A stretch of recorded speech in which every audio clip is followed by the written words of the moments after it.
Hello, everyone, and welcome to another episode of DEO Growth Secrets. I'm your fearless host, Emmett Scott, and today for our Thriving Leaders call, we have Dr. Ben Oppenheimer. Ben, so good to have you here, my friend. Uh, I'm going to go through a little bit of your bio, and then I've got some questions for you. But a leading expert in mini dental implants and a fellow of the International Congress of Oral Implantologists, a graduate of the University at Buffalo School of Dental Medicine, trained thousands of dentists worldwide, and consults for major dental companies, including 3M, ESPE, and Stern Gold, based in Buffalo, New York. Also, Ben provides comprehensive dental care focusing on implant treatment. For those who are DEO members here, Ben has now 6 locations doing well over $10 million. We'll just kind of leave it at that.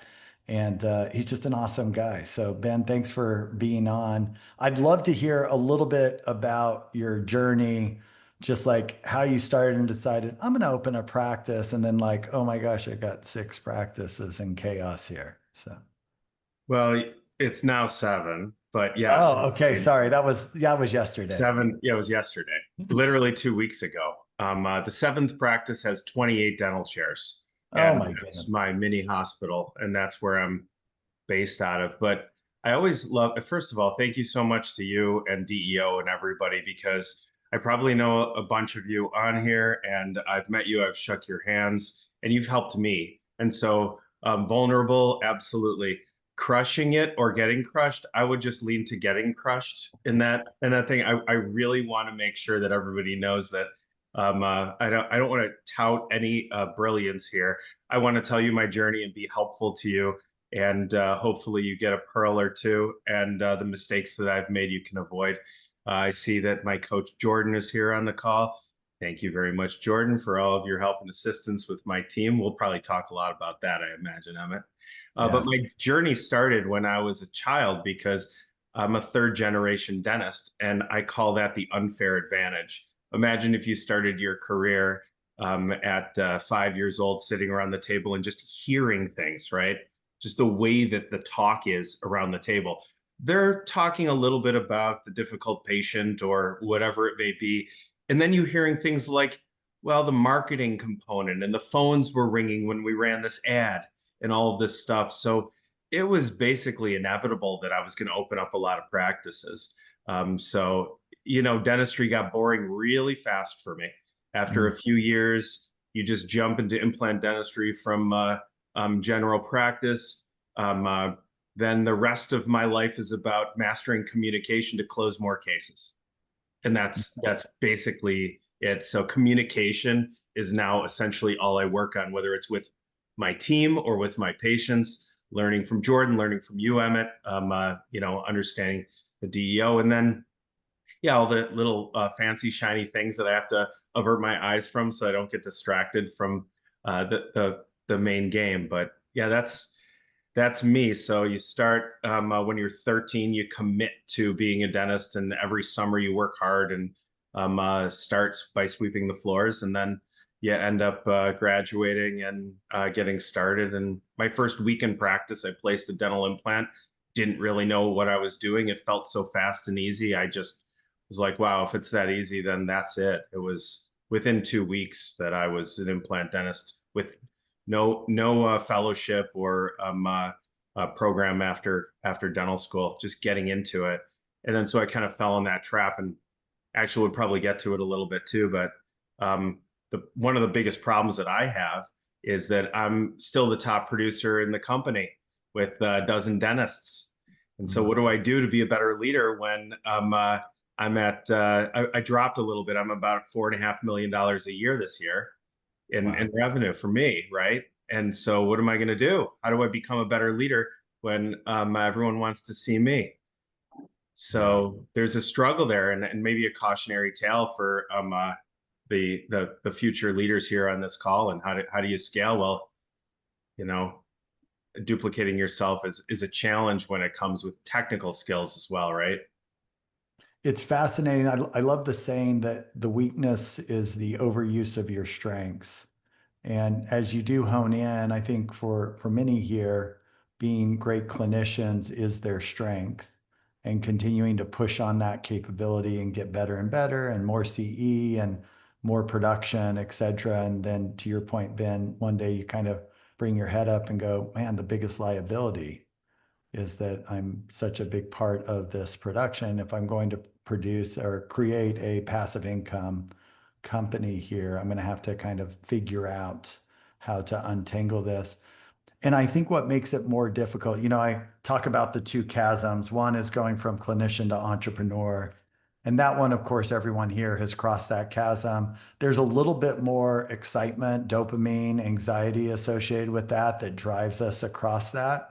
And then getting to that next level of executive can be much more challenging because now I'm an A student here as both a clinician and business owner, and being an F student over here as an executive is just totally different skill sets. So I'm going to go right into the vulnerability side and like, what lesson do you think has been the hard way? What lesson, like school of hard knocks, where you're like, I was confident that I was going to crush it here, and maybe just even go down to the principle basis, but what hasn't played out how you thought?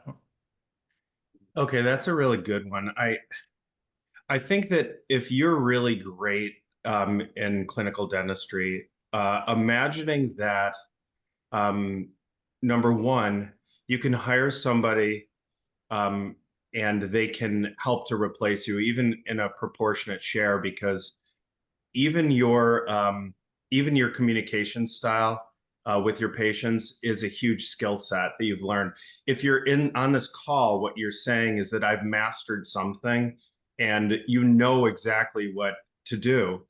And it's not about necessarily doing the dentistry. It can be really tricky to translate that to the next person. And I was always an entrepreneur. So my leap from, you know, being a dentist to being an entrepreneur was nothing.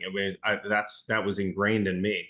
But being an entrepreneur to being a leader of an organization, and then maybe the next step would be a responsible fiduciary or an executive of a company, right? Even if you're the only investor, that's a totally different leap. That's a huge leap.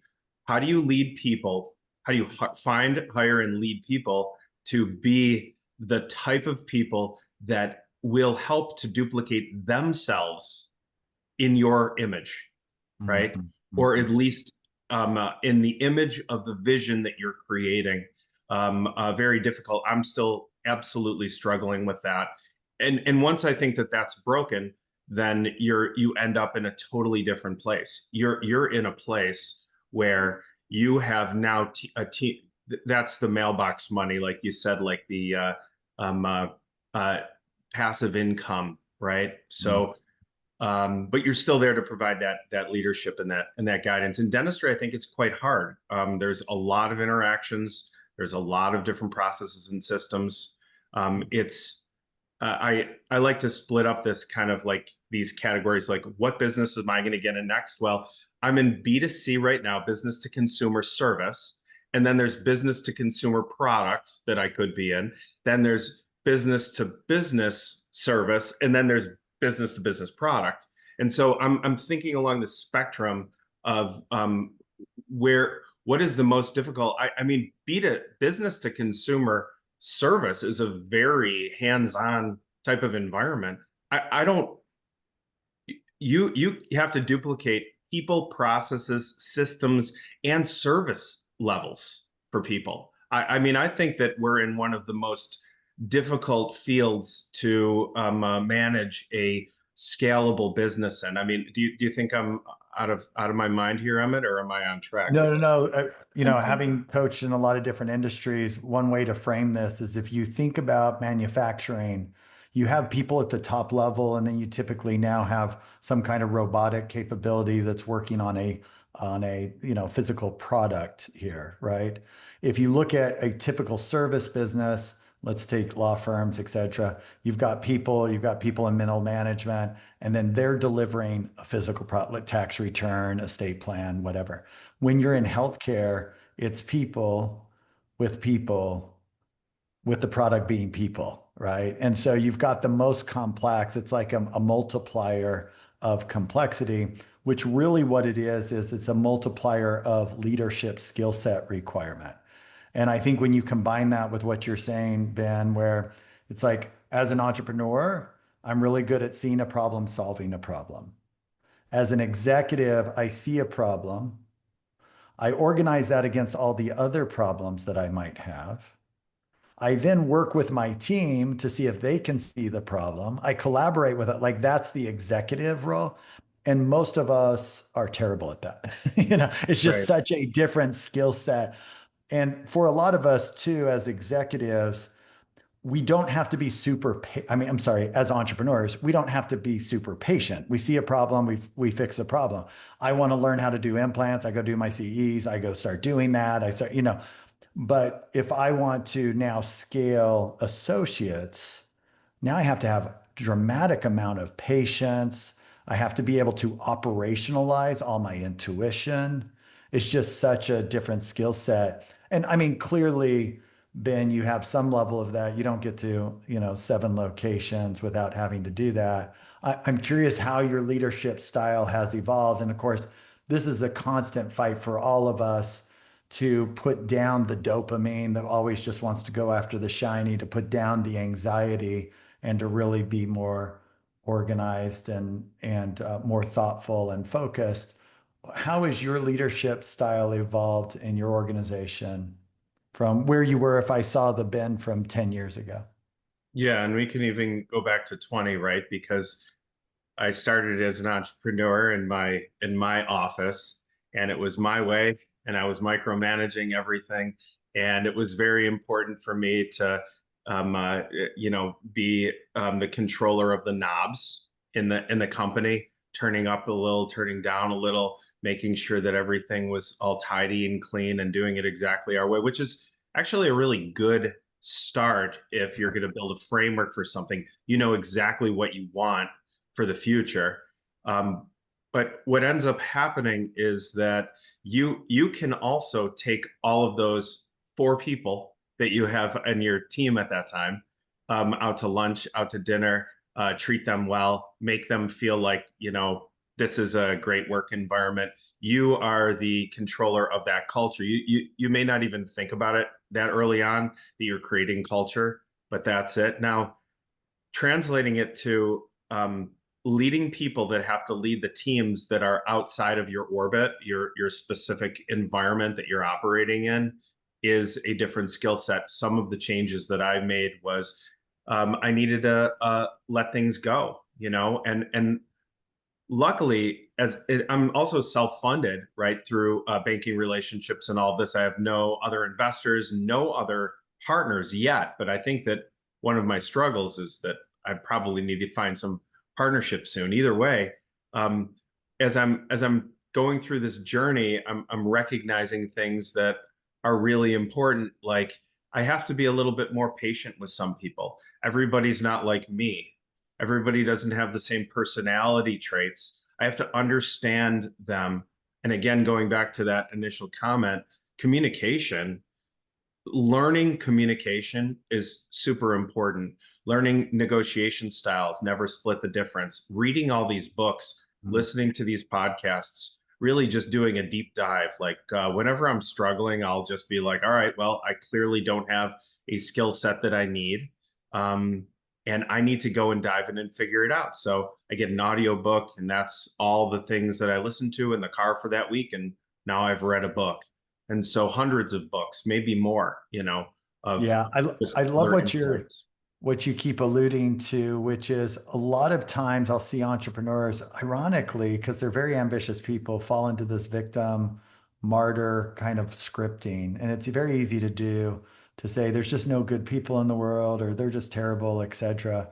And what I hear you keep coming back to is I'm just not good enough yet. Like I just am missing skill sets. You're like, man, implants, that was easy for me. Now that's not going to be true for everyone here, but for you, that came natural. What can happen is people can lean a little too much on their strengths and then think that everybody else is the problem. If I'm so good at implants, I must be good at everything. And I love your humility of like, yeah, I'm good there. And all these other things, I'm an F student in, which is really powerful. I'm wondering, I want to go back to like that first associate, and each of these associates, when you can produce the level you can, how do you emotionally tolerate? And this isn't, putting down how great your other associates are. I'm sure they are, but I doubt that they're all doing, $3, $4 million each. That would be fabulous, I'm sure. But how did you tolerate the fact that they were not as good as you? I'm still not tolerant of it, Emmett. I mean, honestly, I don't understand it in a lot of ways, but I've allowed myself to understand that everyone's different and everyone has their abilities. And that's one of the, going back to the, I guess the main theme of this call is, you know, what are these changes that we do in order to understand how to grow as a leader over time? It's to appreciate people's abilities, I think, is one of the big ones. And so I don't want to be tolerant of it. And so what I did was I started to craft unique things like a internal fellowship program Okay. where I'm going to teach and train them. I'm going to work with them. I'm going to make them better. You're not in if you look at it in the opposite lens, it's you're not good enough, right? So Sure. that's a really hard it's a really hard thing for me to get away from because it's basically me giving up on someone and saying, this is so easy for me, you know. Uh I can help you if you'd only listen more carefully. And Mm. so I still go on one Saturday a month and I host a fellowship program where I'll do either a simple implant case, vertical dimension change with a prosthetic case, something that is more complicated, full arch cases. We have one of our doctors that's doing zygomatic implants that, does these cases and they're observing all this stuff. And even the simple stuff like the communication stuff, some people will never understand that. So being able to tolerate that, and I think maybe I misspoke when I said I'm still not there, but I know that I need to be there. I know I need to be in a place where I recognize what that person's value is to the organization and celebrate that with them instead of trying to put them into a box that I where I want them, because there is a value for everybody. And I like being the person that puts the puzzles together for them. I like to be the person that's the connector for them. That's what I kind of tout myself when I'm doing my interviews with the doctor. I can help you to achieve your goals. Our company can help you to achieve your goals. Make sure that we are clear on what those goals are. And I will put a path together for you to allow for you to integrate properly with our group. Because, I mean, 99 out of 100 maybe dentists are they want to do well, they just don't understand exactly what that means to them. So even helping them to script what their life can look like, these things are value propositions that I don't believe that many corporations, we'll call it, are doing. Not maybe these members, because all of you are probably thinking this, how do they fit into our organization? This is a great person, this is a nice person, dentist or otherwise, right? um, I, uh, I think that last part is exactly right. So it's like, I'll just go back to some of the jargon here. I think the most intolerant are dentists who are like, there's no good associates out there because no one's as good as me. Or I had an associate once and it didn't work out. It's like I dated a girl in junior high, and it didn't work out, so I'll never date again. Like right. that's the intolerant kind of part. I think too apathetic, right? Is like, yeah, just come in, do whatever you want, right?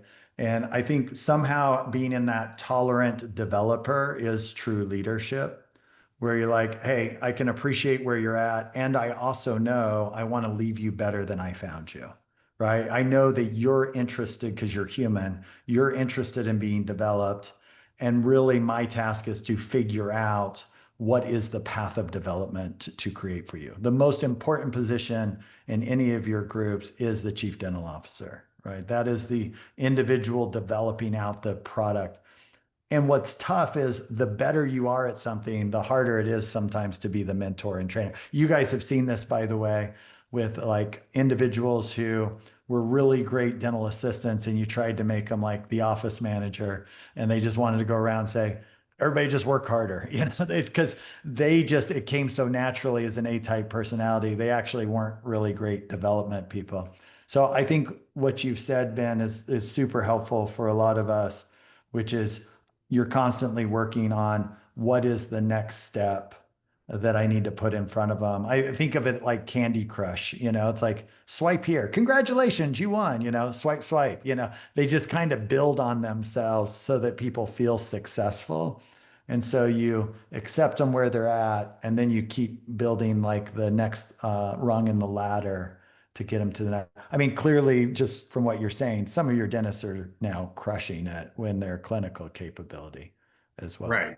One of the dentists celebrated his 10-year anniversary today, and we sent him down, a couple of years ago to learn how to place the zygomatic implants because he had a penchant for it, and paid for that. And you know, you want those types of guys to be your partners or gals to be your partners. But um, my I guess ultimately, you're 100% right in the way that you kind of reframed that, because that's exactly how I feel. I want to be when they're done with their career, I want them to look back and like call me or write a note or something that says the best decision I ever made was joining Concierge Dental Group and having you as my mentor or my Mm. leader. And I Yeah. think that's kind of like the message that I would send is that's what my hope is. And I want to help to serve them in that way. Being a connector, putting those puzzle pieces together for them, just like my family did for me years ago when I was 5 and just started thinking about, well, my grandfather is a dentist, and what does that mean? And that's kind of cool. And what, all of that. And so how do I put those pieces together? And also that allows you to kind of skip steps too in the way, like I was describing earlier. You get a little push from behind. So I mean, I'm not going to say that I had a lot easier, but I had a lot more clarity earlier on. That's for sure. One of the other things I hear in your mindset is that move for where you go, my patient is my customer, and then you say, my associate is my customer, and the patient is the customer of my customer, right? And so Yeah. that I think you were talking about kind of the B2C, the business to consumer versus the B2B, and the other business owner, so to speak, or business associate is your associate, and how do I put myself in a place where I'm constantly helping them develop. Okay, I want to pivot because I know you're into some of the technology here. I'd love to hear what technology you're into, what you're liking right now, what you've done in the past, what you're excited about. Oh boy, how many hours do we have? 4 or 5. The one thing just to finish that topic, and then we'll get into this, if you don't Sure. mind, is a thing that I learned from you and the DEO is that your customer is your dentist or your hygienist or really your team, because as a dental service organization, we'll call it in training to some degree, right? Uh, you're really thinking more, you're pivoting more about how are you going to satisfy your team members, because they give you more headaches than your patients do. And so I know that many of you are still in the chair like me, and it's hard to give up, and then that again that trade-off is so hard. But thinking like that was a real big mindset shift, and I owe that to the DEO helping me to understand that my customer really is not my patient anymore. My customer is my dentist, is my hygienist, is my manager, is my leadership team. These are essentially the people that I serve, and then they're supposed to then serve the a person that pays for services, which is a customer of really someone else, but it's your organization's customer. But your customer as a leader is definitely team members for sure. As And it far can as be tricky technology, because you're kind of like, well, the patient though is like paying me money through the insurance or whatever, but I'm paying these people, they should do whatever I want. And it would be nice if the accounting put the people over on the balance sheet as an asset, versus like all the equipment's over there, which is depreciating like crazy. But the truth is those are the revenue generators, if you will. If you're going to ever do this on scale, they are the Yeah, revenue no, and, generators. and no, that's a really good point. I mean, you have to think about, and you would know better than anyone probably on this call, you have to think about your financial position with respect to your assets, and your assets are hugely the people. And so investing in human capital and trying to now tether them to the environment in some way. I mean, this is another part of the skill set. This wasn't supposed to be a finance call, was it? But the idea surrounding how we get human beings to really make investments in not only themselves but in the organization and keep them so that they don't leave. Still very challenging, which is why I'm also associated and still working hard with my coach in this group. But technology, uh, we cannot talk about technology without starting with AI now.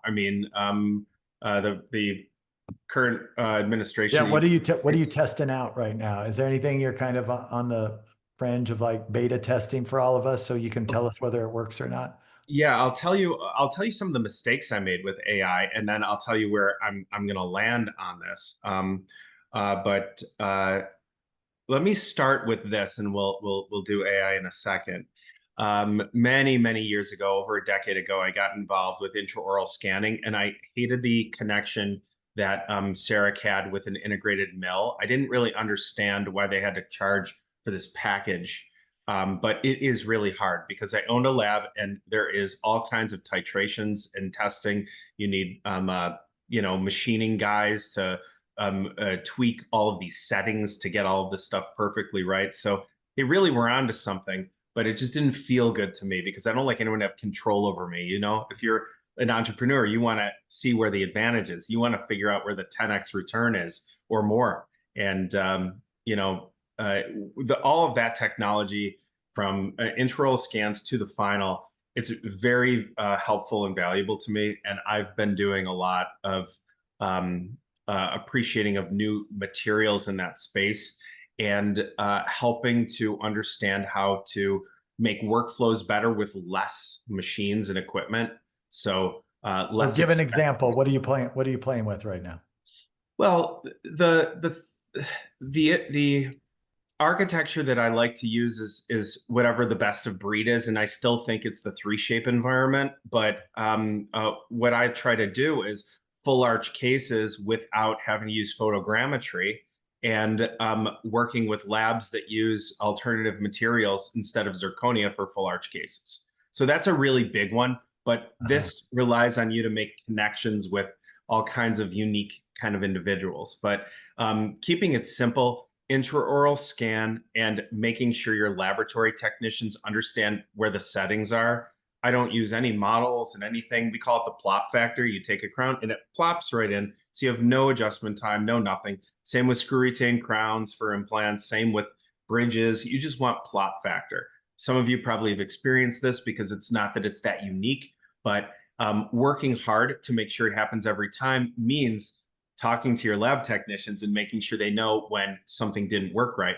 And then the discussion is, was it your records or was it our design? And so we're getting back into dentistry a little bit here, which is maybe off topic, but making sure that if your team members are doing the same thing. So what do your dentists need to do? They need to be accountable to hold the lab accountable for any tweaks that they have to make that can decrease their efficiency while in the office. They need to figure out ways where they can spend less chair time so that they can have more patients per hour, more patients per day.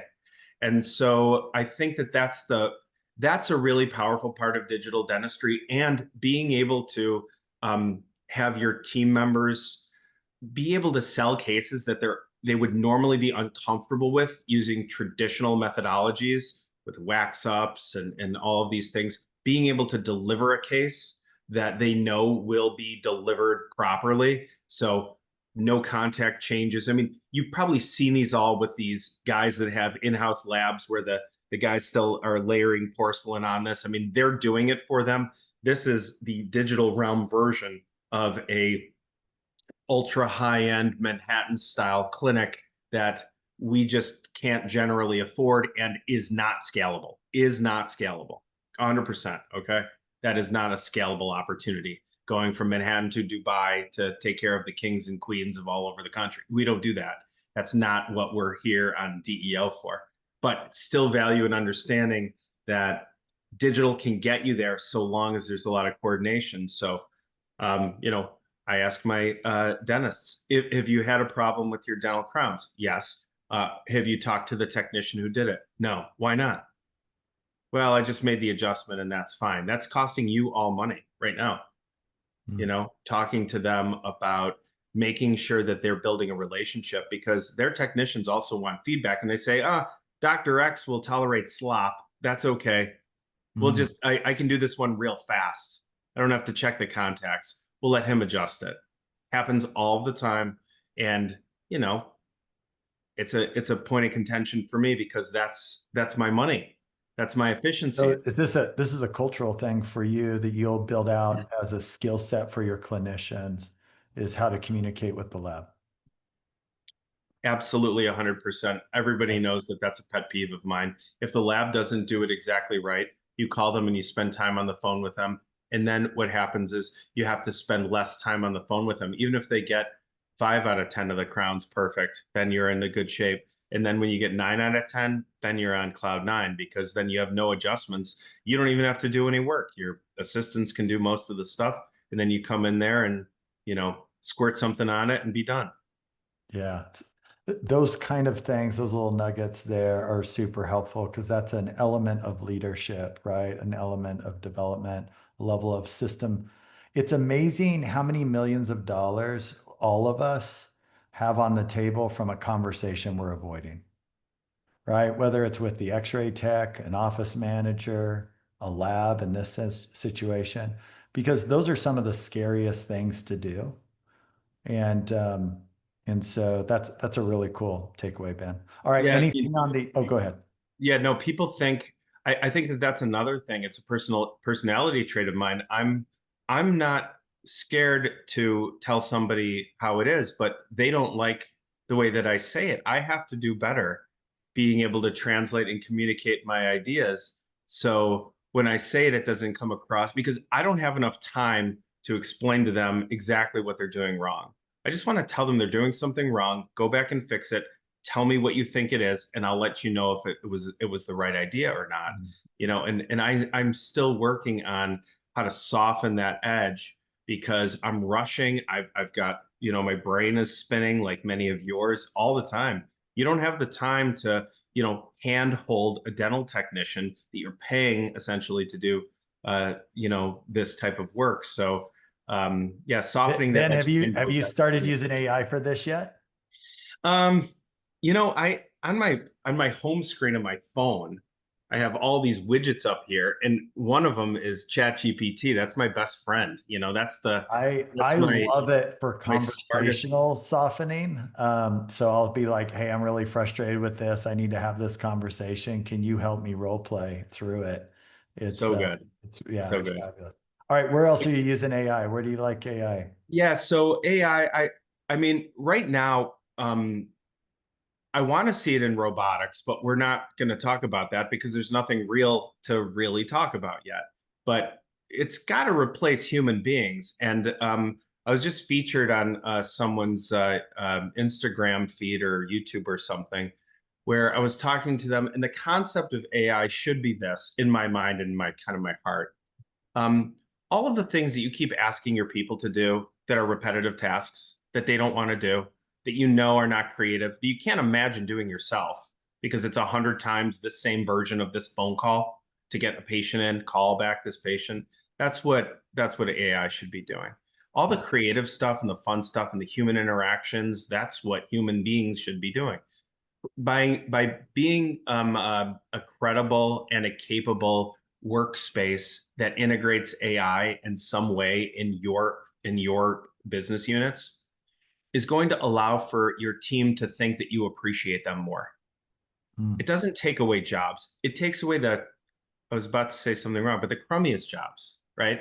It's the worst thing that you do. It's the thing that nobody wants to do. It's the thing that people hate doing, that you keep asking them to do because you know it's the right thing to do.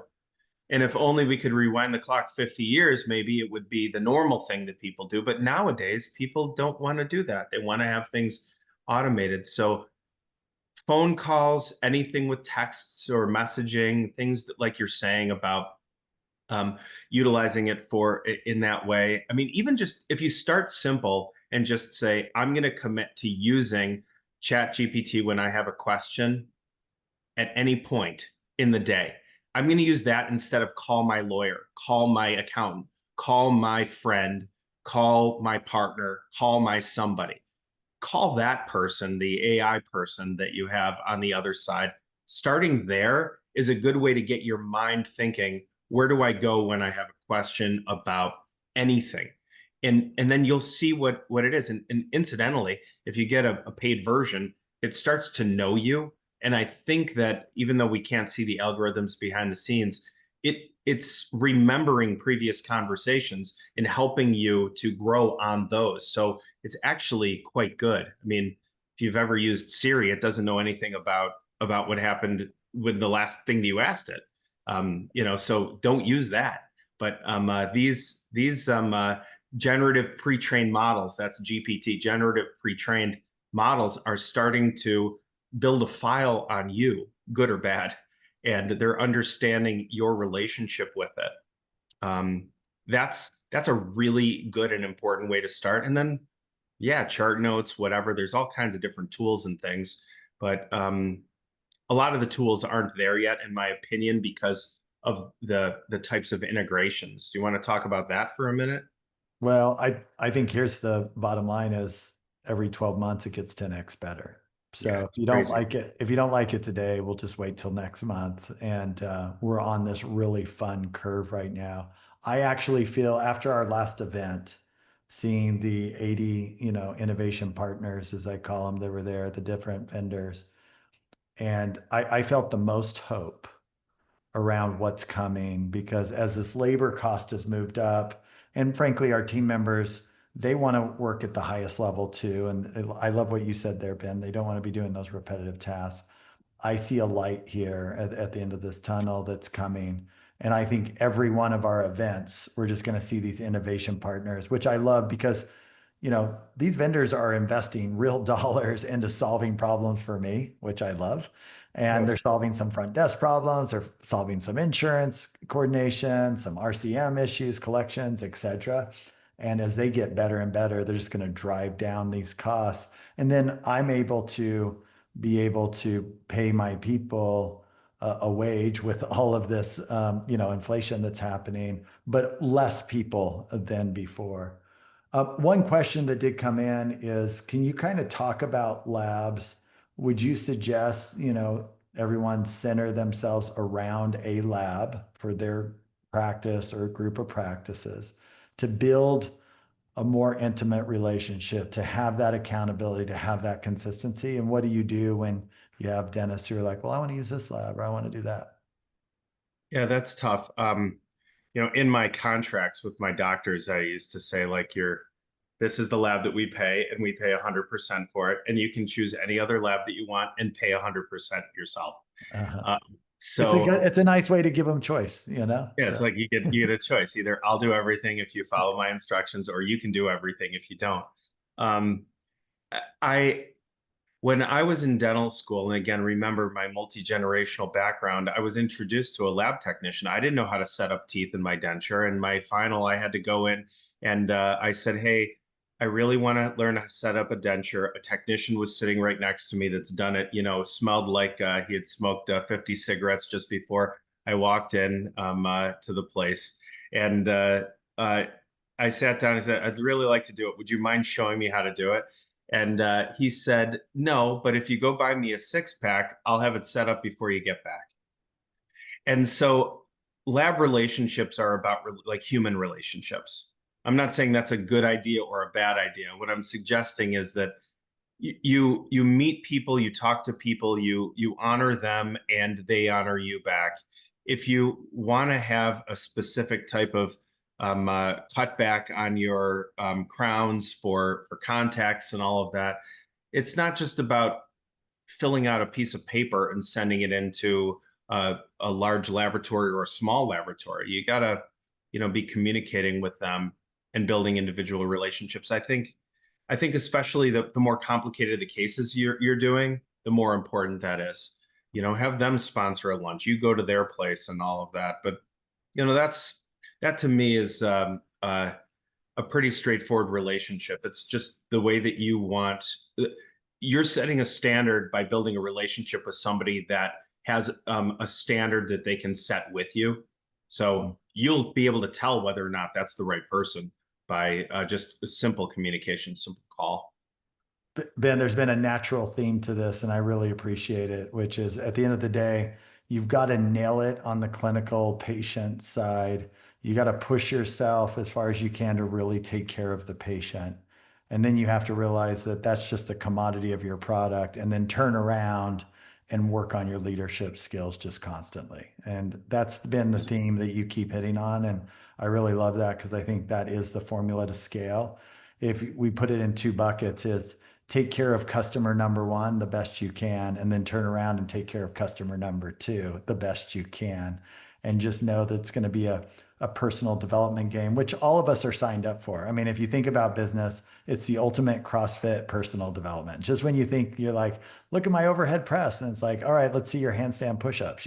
So there's just always something more to figure out. What would you say to maybe members who are new to DEO? They're just kind of getting into the community, single practice. They've been doing this for a long time and they're like, I just don't know. Is this worth it? Do I keep with these people? I've already done so many things. Is this really going to give me my breakout? If you're open and you like sharing, especially you want to find a safe place to share failures with, your most profitable investment will be with the DEO of anything else that you invest in your entire dental career, besides maybe a telephone or a handpiece. All right, there it is. It's awesome. Thanks, my friend. Thanks. Anything else you want to leave for anyone? Really appreciate having you on today. Thanks for being so open and vulnerable on this. So, Yeah, I mean, I will say this about AI because I didn't get to it because I was discussing chat. yeah, yeah, And please. um, I've worked with a lot of companies that try really hard to integrate like a call to a appointment in your schedule.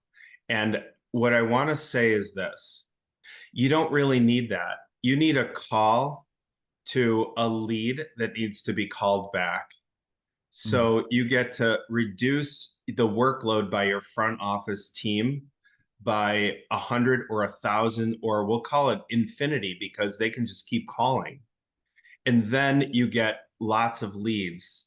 So don't worry so much about making sure that your schedule can integrate with the AI companies' algorithms that allow it to happen.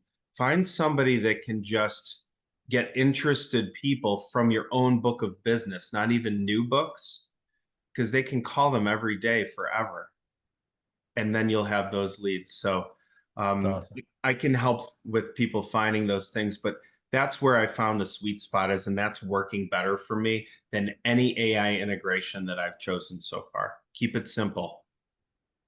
Ben, thanks for being on this podcast today, my friend. I appreciate it. Just to kind of close it out, for those who are members of DEO, we do have the revenue intensive coming up. I'm so freaking excited about this. We've got Tony Laponto, who's former vice president of sales at Clear Choice, now full-time at DEO, building out our treatment closing academy. She's going to be talking about crushing sales and how to unleash AI around some of this. We're going to have some great masterminds. Make sure you get registered, book your hotel. We do have 50% off. So like use our QR code because it is 50% off versus going through the website, the JW out here in Dallas. That's October 9th through the 11th. Ben, thank you again for being on. Until next time, keep smiling.